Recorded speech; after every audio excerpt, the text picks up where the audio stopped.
من أحب سنتي فقد أحبني ومن أحبني كان معي في الجنة أو كما قال النبي عليه الصلاة والسلام. وقال تعالى في شان حبيبه إن الله وملائكته يصلون على النبي يا أيها الذين آمنوا صلوا عليه وسلموا تسليما.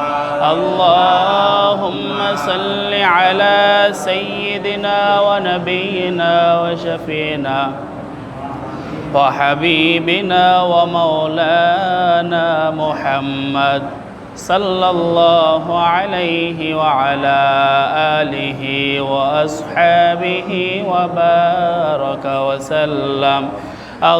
اللهم صل على سيدنا ونبينا وشفينا وحبيبنا ومولانا محمد صلى الله عليه وعلى آله وأصحابه وبارك وسلم. بلغ العلا بكماله كشف الدجى بجماله حسنت جميع خصاله صلوا عليه وآله.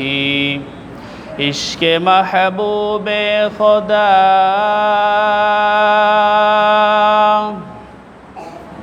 जिस दिल में हासिल नहीं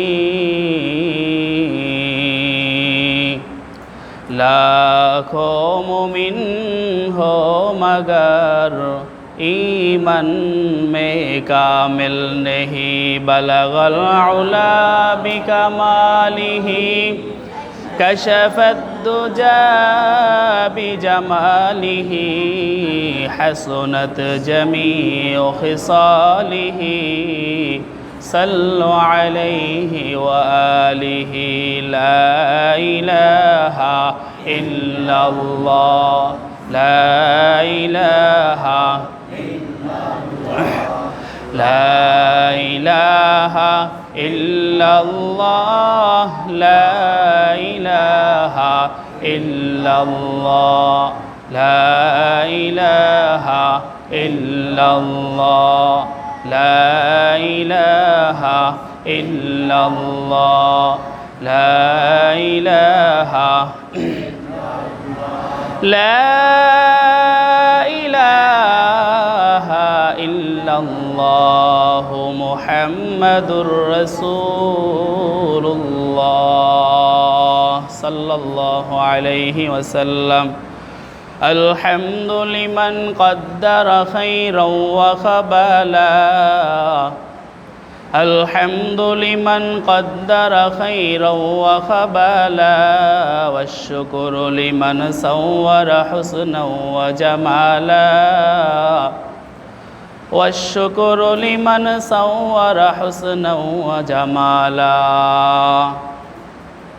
فرد صمد عن صفة الخلق بريء فرد صمد عن صفة الخلق بريء رب نزلي خلق الخلق كمالا رب أزلي خلق الخلق كمالا.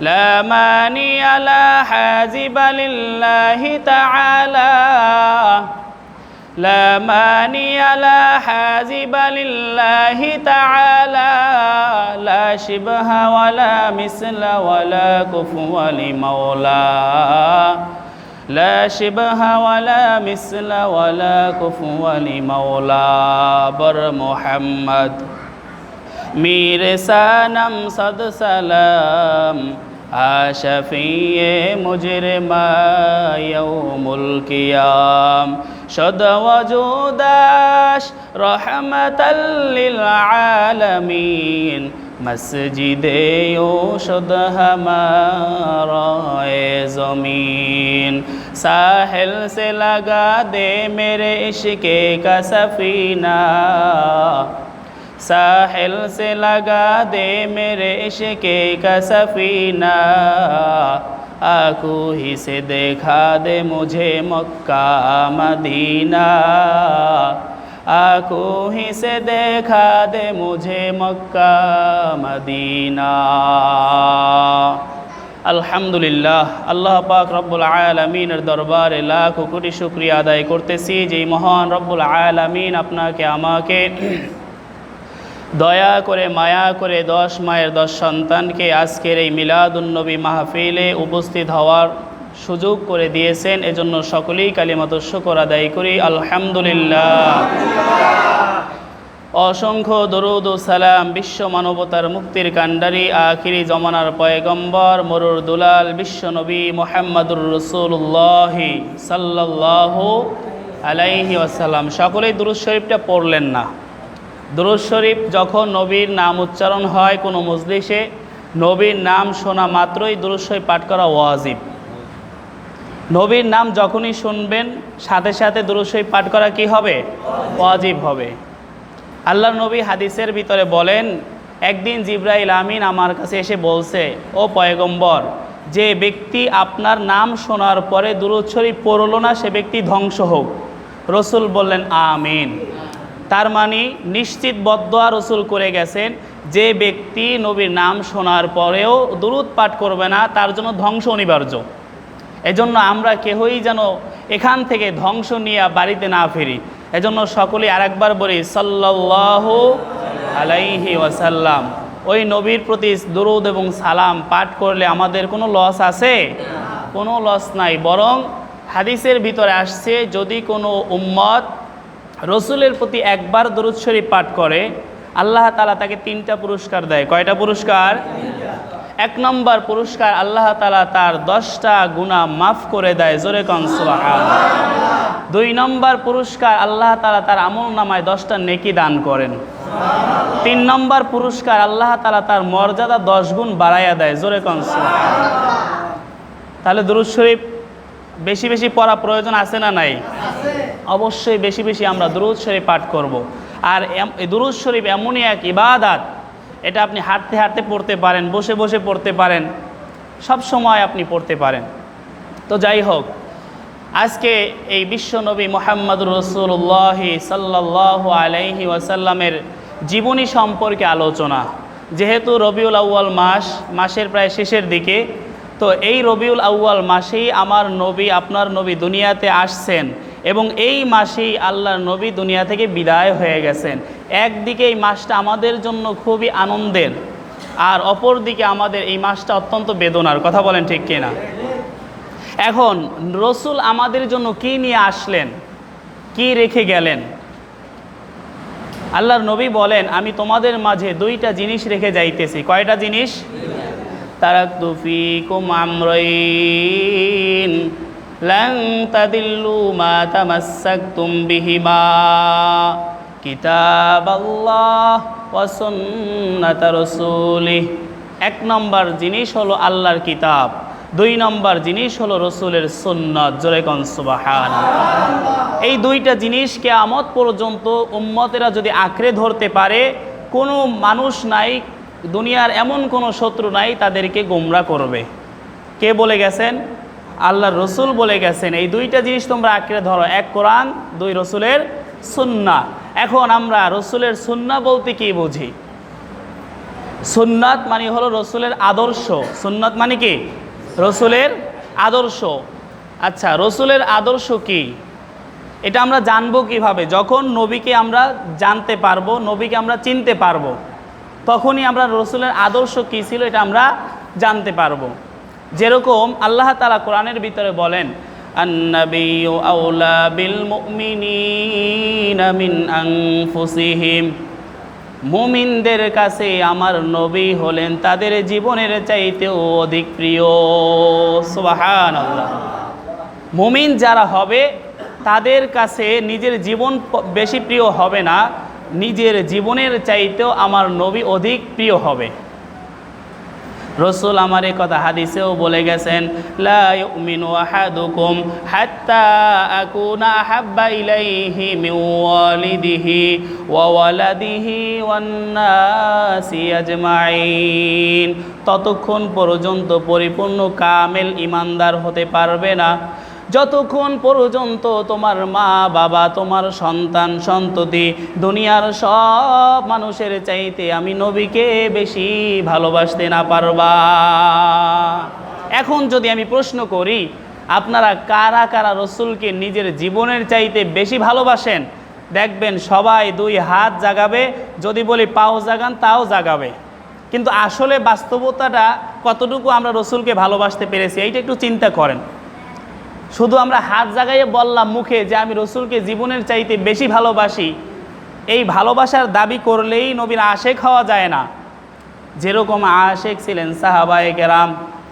রসুলের প্রিয় সাহাবী হযরতে ওমরে ফারুক রাদিয়াল্লাহু তাআলা আনহু রসুলের দরবারে এসে বলে, ও পয়গম্বর, আপনাকে আমি অনেক ভালোবাসি। রসুল বললেন, ওমর, তুমি কি তোমার জীবনের চাইতে আমি নবীকে বেশি ভালোবাসো? তো সাহাবীরা তো আর মুনাফিকি বুঝতেন না, অন্তরেও যেটা সেটাই বলতেন। সে বলছে, ইয়া রাসূলুল্লাহ, না, আমি আমার জীবনের চাইতে আপনাকে বেশি ভালোবাসতে পারি নাই। নবী বলেন, তুমি এখনও কামিল ইমানদার হতে পারো নাই, তোমার ইমান এখনও পরিপূর্ণ হয় নাই। যতক্ষণ পর্যন্ত তোমার মা বাবা, তোমার সন্তান সন্ততি, এমনকি তোমার জীবনের চাইতে আমি পয়গম্বরকে বেশি ভালোবাসতে না পারবে, ততক্ষণ পর্যন্ত তুমি ইমানদার হতে পারবে না। নবী বলেন ওমরকে। কিছুক্ষণ চিন্তা গবেষণা করার পর ওমর রাদিয়াল্লাহু তাআলা আনহু এবার ডাক দিয়া কয়, আল্লাহর কসম করে বলি পয়গম্বর, আমি এখন আমার জীবনের চাইতে আপনাকে অনেক বেশি ভালোবাসি। সুবহানাল্লাহ।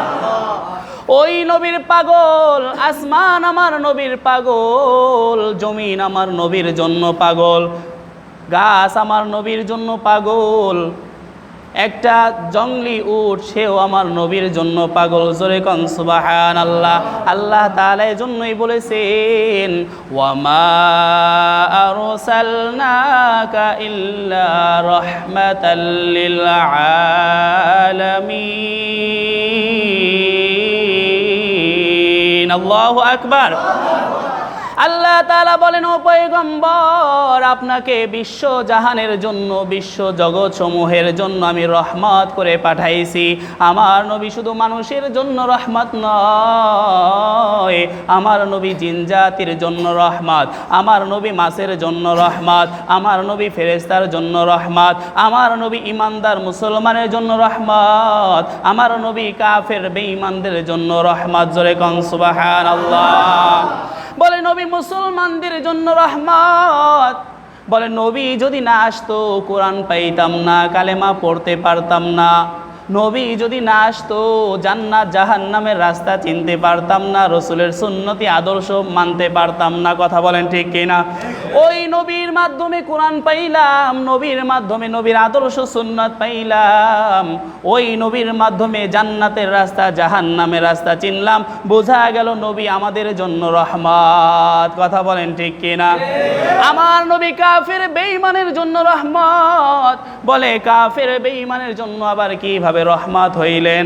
বলে অন্য নবীরা যখন কালেমার দাওয়াত দিয়েছে উম্মতের কাছে, উম্মতেরা যখন কালেমার দাওয়াত গ্রহণ করে নাই, নবীদের সাথে খারাপ ব্যবহার করেছে, তাদেরকে হত্যা পর্যন্ত করেছে।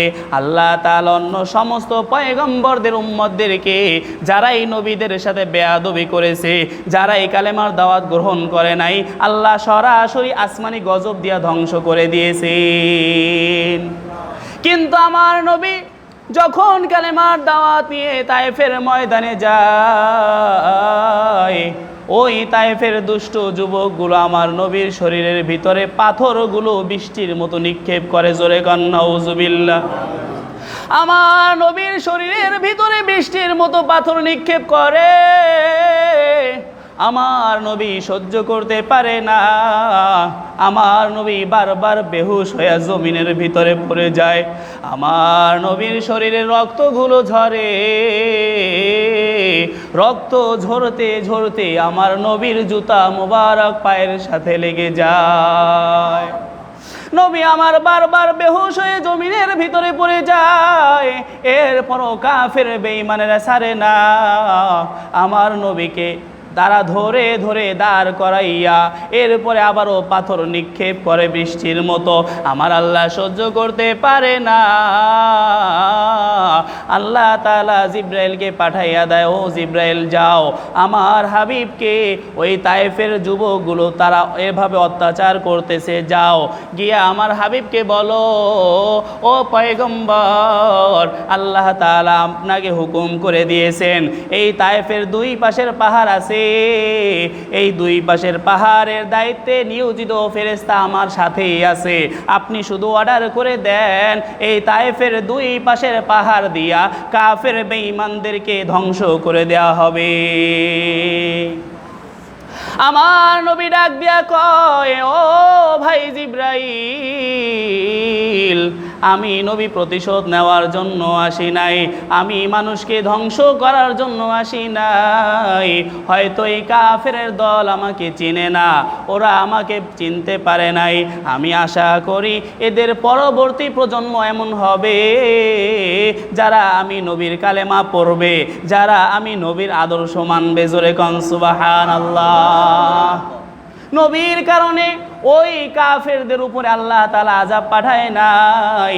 অন্য অন্য উম্মতেরা যদি গুনাহের কাজ করত, সাথে সাথে বলে চেহারা বিকৃত হয়ে যাইতো, কারো চেহারা কুকুরের চেহারা হয়ে যাইতো, কেউ বানরে পরিণত হয়ে যাইতো, কেউ গু হিসাবে পরিণত হয়ে যাইতো।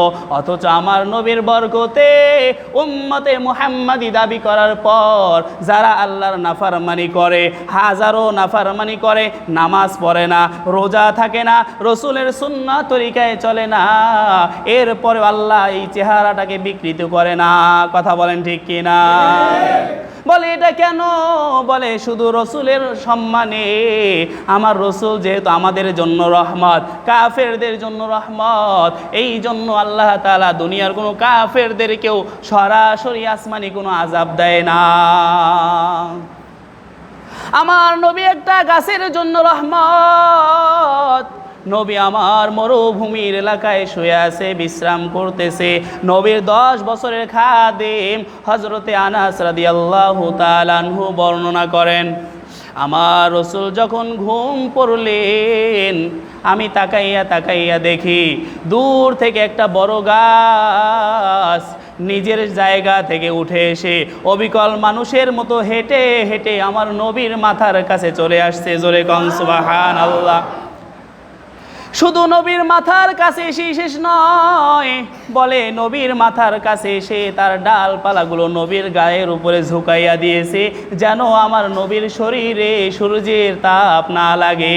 সুবহানাল্লাহ। হযরতে আনা জিজ্ঞাসা করে, পয়গম্বর ব্যাপারটা কিছুই বুঝতে পারলাম না, আমি জীবনে এইরকম দৃশ্য দেখি নাই। গাছ নিয়ে মানুষের মতো হাঁটতে পারে, মানুষের মতো আবার আপনার খেদমত করতে পারে। আমার নবী ডাক দিয়া কয়, ও আনাস, এটা দুনিয়ার কোনো সাধারণ গাছ নয়, এই গাছের ভিতর আমি নবীর মোহাব্বত আছে।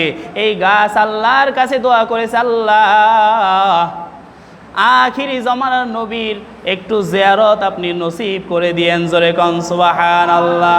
ও আল্লাহ, শুধু জিয়ারত করাইনি হবে না, নবীর একটু খেদমত করার সুযোগ আপনি আমাকে দিয়েন। আল্লাহ গাছের দোয়া কবুল করেছেন, যার কারণে আজকে আমি নবীকে পেয়ে গাছ আমাকে মন ভরে দেখে গেছে এবং আমার খেদমত করে সে ধন্য হয়েছে। আমার নবী একটা গাছের জন্য রহমত। আমার নবী একটা উটের জন্য রহমত। মরুভূমির এলাকা, রসুল আমার হাঁটতেছেন, সামনের দিক থেকে একটা উট আসতেছে, উটের পিঠে ভারী বোঝা, আর সেই রাখাল হাঁটতেছে। উট এবার আমার নবীকে দেখে বলে, ও পয়গম্বর, আপনি একটু আমার মালিকরে বলে দেন, আমার মালিক আমাকে ভারী বোঝা বহন করায়, কিন্তু আমাকে ভালো খাবার দেয় না, আমাকে মাঝে মাঝে প্রহার করে, আমার অনেক কষ্ট হয়। ও পয়গম্বর, আপনি আমার মালিককে একটু বলে দেন যেন আমার উপরে রহম করে। জোরে কন সুবহানাল্লাহ। নবী আমার উটের জন্য রহমত, উটের ভাষাও আমার নবী বুঝতেন। উটের মালিক এবার ডাক দিয়া বলে, ও রাখাল, এই উট যদিও মানুষের মতো কথা বলতে পারে না, এই উট তোমার বিরুদ্ধে অভিযোগ দিতে পারে না, এর জবান শক্তি আল্লাহ দেয় নাই, তাই বলে তুমি তার উপরে যা ইচ্ছা তাই ব্যবহার করতে পারবে না। এই বোবা অবলা প্রাণীর প্রতি তুমি যদি জুলুম করো, কাল কিয়ামতের ময়দানে এই জুলুমেরও বিচার করা হবে। অনেকে আছে গরু বাছুর লালন পালন করে, ঠিক মতো খাবার দেয় না, অনেক প্রহার করে, কথা বলেন ঠিক কিনা? এভাবে আপনি চতুষ্পদ জন্তু জানোয়ারকে যদি আপনি তাদের প্রতি জুলুম করেন, তাদেরকে যদি আপনি কষ্ট দেন, এরা আল্লাহর কাছে অভিশাপ দিবে, আল্লাহর কাছে মামলা দিবে। ও মালিক, আমার মালিক আমাকে ঠিক মতো খানা দেয় নাই, কিন্তু ঠিক মতো দুধ দহন করে খাইছে, আমাকে দিয়ে ঠিক মতো হাল চাষ করছে, কিন্তু আমাকে কখনো একটু আদর যত্ন করে নাই। তো কি মনে করছেন যে আমার টাকায় কেনা গরু বাছুর যা ইচ্ছা তাই করব? হয়তো দুনিয়ায় কিছু বলে না, কিন্তু আখেরাতে আল্লাহর কাছে এই বোবা প্রাণীগুলো আপনার বিরুদ্ধে মামলা করবে। এই জন্য রসুল আমার হাদিসের ভিতরে বলেন, ইরহামু মান ফিল আরদি ইয়ারহামুকুম মান ফিস সামাই। ও উম্মতেরা রে, জমিনের ভিতরে যারা আছে তাদের প্রতি তোমরা দয়া করো, তোমরা অনুগ্রহ করো, তাহলে আল্লাহ তাআলা ওই আসমানের মালিক তোমাদের প্রতি রহম করবে। সুবহানাল্লাহ। বোঝা গেল আমার নবী একটা উটের জন্য রহমত, ওই চাঁদের জন্য আমার নবী রহমত, যার কারণে জমিনে দাঁড়াইয়া আঙ্গুলের ইশারা করার কারণে চাঁদ দ্বিখণ্ডিত হয়ে যায়। আমার নবী সূর্যের জন্য রহমত, যার কারণে আঙ্গুলের ইশারায় ওই সূর্য পশ্চিম দিক থেকে উদিত হয়, আবার অস্ত যায়। জোরে কন সুবহানাল্লাহ। আমার নবী কুল কায়নাতের জন্য রহমত। আমার নবীর প্রেম একটা পাথরের ভিতরেও আছে, একটা পাহাড়ের ভিতরেও আছে। হাজী সাহেব আমার পাশে বসা আছে, এখনো ওই মদিনায় যারা যায় ফজরের নামাজ মসজিদে নববীর ভিতরে আদায় করার পরে গাড়িওয়ালারা ডাক দিয়া বলে, হে হাজী সাহেব আসো, ওহুদ ওহুদ ওহুদ পাহাড়ে যাইবানি, ওহুদ পাহাড়ে যাইবানি। বলে ওহুদ পাহাড়ে এত দাম কেন? বলে ওহুদ পাহাড়টা নবীকে ভালোবাসে, আর নবীও ওহুদ পাহাড়টাকে ভালোবাসে। জোরে কন সুবহানাল্লাহ। আমার নবী দৈনিক যেই রাস্তা ধরে মদিনায় প্রবেশ করে, কিন্তু এইবার নবী ভিন্ন রাস্তা ধরে মদিনায় প্রবেশ করা শুরু করেছে। ওই দিকে ওহুদ পাহাড় কান্নাকাটি করে, ও মালিক, আমার নবী মনে হয় আমার উপরে রাগ করেছে। প্রত্যেকবার যখন মদিনায় প্রবেশ করে আমি ওহুদ পাহাড়ের কাছ থেকে তারপরে মদিনায় প্রবেশ করে, কিন্তু এইবার আমার নবী আমার কাছ থেকে না এসে ভিন্ন রাস্তা দিয়ে মদিনায় প্রবেশ করেছে। মনে হয় নবী আমার উপরে বেজার হয়েছে। ওহুদ পাহাড়ের কান্না আমার আল্লাহ তাআলা সহ্য করতে পারে নাই। আল্লাহ তাআলা জিব্রাইলকে পাঠাইয়া দেয়, ও জিব্রাইল যাও আমার হাবিবকে গিয়া বলো আপনি ঘুরে আবার ওহুদ পাহাড়ের কিনার দিয়া মদিনায় প্রবেশ করেন। সুবহানাল্লাহ। নবী আমার সাহাবীদেরকে নিয়ে আবার পথ ধরে ওই ওহুদ পাহাড়ের পথ ধরে ধরে মদিনায় প্রবেশ করলেন, আর ওহুদ পাহাড়টাকে ইশারা করে বলে, হাজা জাবাল ওহুদ ইউহিব্বুনি ওয়া উহিব্বুহু। ও সাহাবীরা, এটা হলো জাবালে ওহুদ, এটা আমি নবীকে ভালোবাসে, মোহাব্বত করে, আর আমি নবীও এই ওহুদ পাহাড়টাকে ভালোবাসি। সুবহানাল্লাহ। ওহুদ পাহাড় নবীকে চিনে, উট নবীকে চিনে, গাছ নবীকে চিনে, আর আমরা কপাল পরা মুসলমান হইয়া আজকে নবীকে চিনি না। ঠিক কিনা? আজকে নবীর সুন্নাত জানি না, আজকে খাবারের সুন্নাত জানি না, মসজিদে প্রবেশের সুন্নাত জানি না। কথা বলেন ঠিক কিনা? আমাদের কপাল বড় খারাপ, আমরা দাবি করি আমরা রসুলের উম্মত। আসলে উম্মত কাকে বলে জানেননি? আমাদের নবীর নাম হলো মুহাম্মদ। একটু কথা বলেন, নবীর নাম কি? নবীর নাম মুহাম্মদ। আমাদের নেতার নাম মুহাম্মদ। আমাদের নেতাকে মুহাম্মদ বলে। প্রত্যেকটা নেতার একটা মার্কা আছে। আমাদের নেতার মার্কা হলো সুন্নাত। নবীর মার্কা কি? আমার নবীর নাম মুহাম্মদ, নবীর মার্কার নাম হলো সুন্নাত। আর যারা সুন্নাত অনুযায়ী চলে তারাই রসুলের উম্মত। যারা সুন্নাত মানে তারা কি? উম্মত। আর যারা উম্মত হবে তাদের জন্য আল্লাহ রাখছেন জান্নাত। সুবহানাল্লাহ।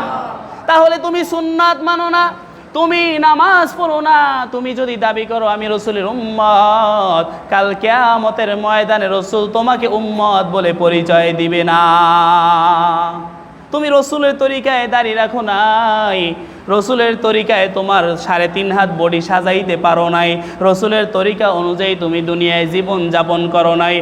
আর যদি কিয়ামতের ময়দানে উঠে বলো পয়গম্বর আমি আপনার একজন উম্মত, আল্লাহর নবী বলবে দূর হ, তুই আমার উম্মত না, তোর চেহারায় আমার দাড়ির সুন্নত নাই, তোর মাথায় টুপি নাই, তোর চেহারার ভিতরে সেজদার চিহ্ন নাই, তুই আমার কোনো উম্মতি না।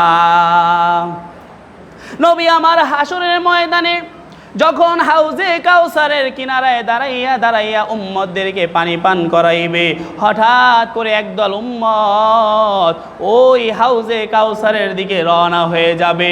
হঠাৎ করে ফেরেশতারা ওই গুনাহগার উম্মতদের মাঝখানে একটা পর্দা দিয়া দিবে, বেড়া দিয়া দিবে। আমার নবী ডাক দিয়া কয়, ও ফেরেশতারা আমার উম্মতদেরকে কেন আমার কাছে আসতে দিলে না? ফেরেশতারা জবাব দিবে, পয়গম্বর এরা আপনার উম্মত নয়, এরা দাবি করে আপনার উম্মত, কিন্তু আপনি যখন দুনিয়ায় ছিলেন না তারা দুনিয়ায় বসে অনেক রকম বেদাত করেছে, আপনার সুন্নতের বিরোধিতা করেছে, আলেমদের কথা শোনে নাই, মসজিদে গিয়ে নামাজ পড়ে নাই, ইমাম সাহেবদের কথা শোনে নাই, পীর মাশায়েখদের কথা শোনে নাই, তাবলীগওয়ালাদের কথা শোনে নাই। দুনিয়ার সব ওলামায়ে কেরাম বুঝাইছে, পীর মাশায়েখ বুঝাইছে, তাবলীগে ওয়ালারা দাওয়াত দিয়েছে, কিন্তু এই কপাল পোড়া মুসলমান এর পরেও রসুলের তরিকায় চলে নাই। অতএব এদের সাথে আজকে আপনার কোনো কি নাই, সম্পর্ক নাই। তাহলে যারা সুন্নাত অনুযায়ী চলতে পারবে তারা কাল কিয়ামতের ময়দানে রসুলের শাফায়াতের আশা করতে পারে। কথা বলেন ঠিক কিনা? আর তোমার ভিতরে সুন্নতি নাই, নামাজ নাই, দাড়ি নাই, টুপি নাই, তুমি যদি বলো আমি রসুলের উম্মত, রসুল আমাদের থইয়া জান্নাতে যাইবে না, কি জান্নাত কি এত সোজা? কি জান্নাত কি এত সহজ বলেন? তাহলে যে বেটারা নামাজ পড়ে, রোজা রাখে, সুন্নত তরিকায় চলে, তারা অপরাধটা করছে কি? আপনি নামাজ না পড়িয়া সুন্নত তরিকায় না চইলেই যদি সোজা জান্নাতে যাইতে চান, তাহলে যে বেটারা কষ্ট করে শীতের দিন ঠান্ডা পানি দিয়ে উজু করে নামাজ পড়ে, কষ্ট করে দাড়ি রাখে, টুপি সব সময় রাখার চেষ্টা করে, হালাল ইনকাম করার চেষ্টা করে, এই লোকগুলো অপরাধ করছে কি? তো যেই কথা বলতেছিলাম, আমার নবী গোটা বিশ্ব জাহানের জন্য রহমত, ওই নবীর উম্মত হতে পেরে আপনারা খুশি না বেজার? খুশি হইলে আর একবার বলি আলহামদুলিল্লাহ। আমার নবীর শান, আমার নবীর মান, আল্লাহ তাআলা পয়গম্বর আদম থেকে শুরু করে পয়গম্বর ঈসা পর্যন্ত সমস্ত নবী রসুলদের দিয়ে আমার নবীর গুণগান গাওয়াইছে, আমার নবীর শান এবং মানের বয়ান করেছে। জোরে কান সুবহানাল্লাহ। যার কারণে সমস্ত পয়গম্বরগণ আল্লাহর কাছে দোয়া করে, আল্লাহ নবী বানাইছেন বেজার হই নাই, তবে আখিরি জমানার নবীর উম্মত বানাইলে অনেক খুশি হইতাম। সুবহানাল্লাহ। কারা দোয়া করে? নবীরা। ও আল্লাহ নবী বানাইছো বেজার হই নাই, তবে আখিরি জমানার নবীর উম্মত বানাইলে আমি অনেক খুশি হইতাম। পয়গম্বর ঈসা নবীর দোয়া আল্লাহ কবুল করেছেন। তিনি আবার কিয়ামতের আগে আগে আসবেন, বলে নবী হয়ে আসবে না, উম্মতে মুহাম্মাদি হয়ে আসবে।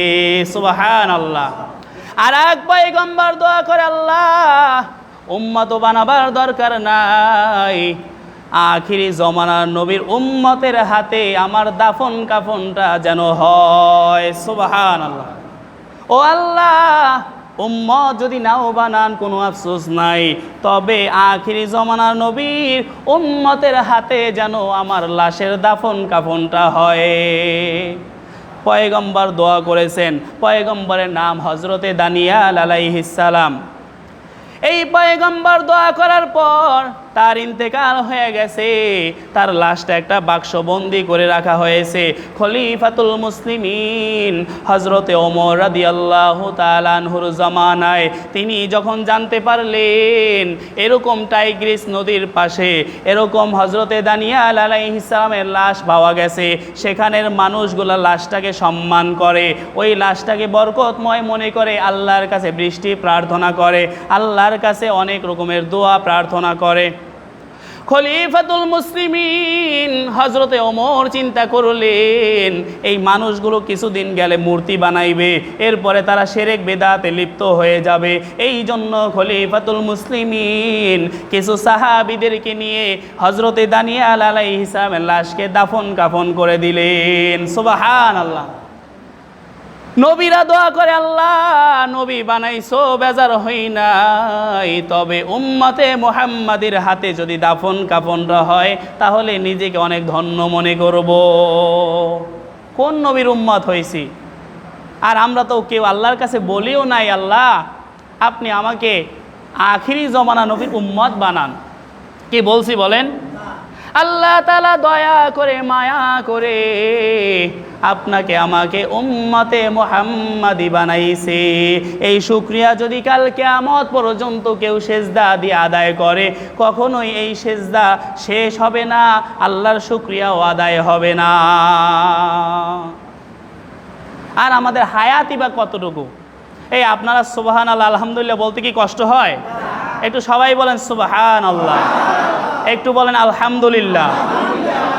এরকম যদি আমরা বলি তাহলে মজলিসের বরকত বেড়ে যাবে।